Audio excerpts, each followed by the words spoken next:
Okay, hi everyone. I'm going to show you how to project higher poly detail onto a low poly plane. So here I've got a piece created by one of the first years, Reese Lawson.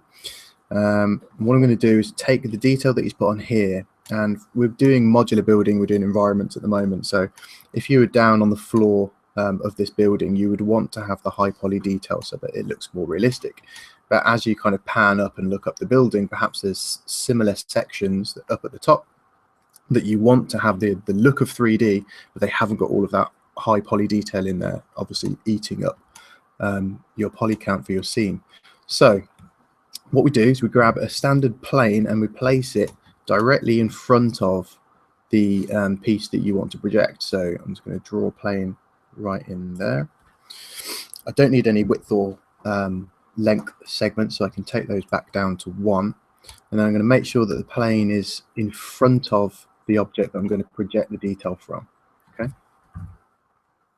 so at this point we need to make sure that the low polyed object, or the plane in our example here, is unwrapped. So that's quite easy for us with a plane. Go to unwrap, select front, quick planar, open up the UV editor and make sure it sits in the bottom section of the UV. UV is always, whenever you start building things and you use this button here to pack your UVs, they'll always pack from bottom left to up towards bottom right. So this object here has been put in the bottom left hand corner. Okay, that's it. We don't need to do any more with the unwrap on that. We can collapse that stack because that information, the unwrap information, is embedded into the object now as well.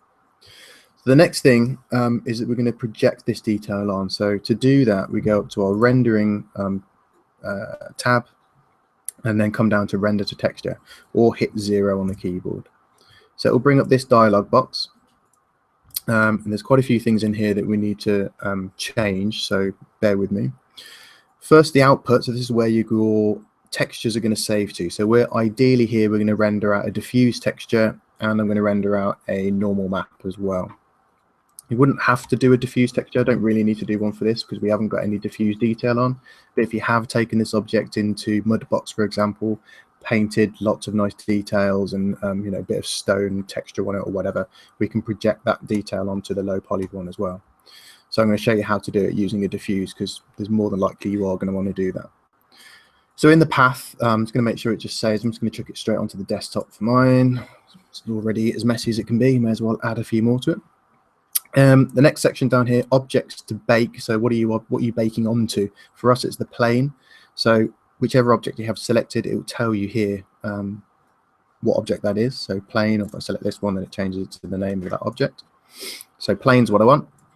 And then here's the important section. Just here, I want projection mapping. I'm going to enable projection mapping. And then under this pick option here, I'm going to pick the object that I want to project the high poly detail from. So select that one, click on add, and then scroll down. Here are mapping coordinates, same as when you do render to texture for ambient occlusion. You need to make sure that you're using the existing channel map, which means the map that you've unwrapped yourself. So the unwrap that we just did for this object, that's what we're using. So existing channel map. You can use the automatic unwrap that 3ds Max does itself, but it generally does a bad job of it, and it's not really the best thing to do. In the output, so here's the textures. What textures do we want to take from this? So like I said, I quite like the diffuse. Well, the diffuse is not a texture, but you would need to do it if you did have any diffuse texture on. So you can select diffuse and normal are the two that I'm interested in. Select add elements, and you can see it defaults them to 256 by 256, which is pretty poor. So select those and up them. I'm going to just take them to 1024. Then that's all we need to do. So scroll down, and then here you can click on the render option, and what it will do is it will kick out 2 texture maps. So there's the diffuse, and it was not showing you the normal, but the normal's also been exported as well. So now I can grab this original plane that we have, open up my material editor, and then bring in my new 2 textures. So bitmap, and I put them on the desktop. And we'll look for them. There's the diffuse, and then come up the stack, go into my maps. If you're used to the slate, then this is slightly different.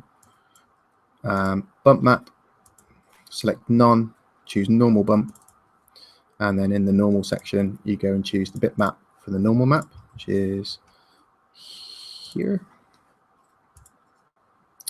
And then we can place that directly onto the object and have it show in the viewport.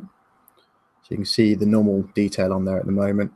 And then if I come up the stack and click the top one, it will show you the diffuse.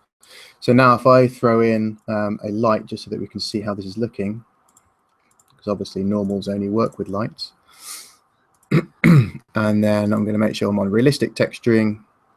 My lights and shadows need to be on scene lights, and then materials, I'm going to change those to realistic materials with maps.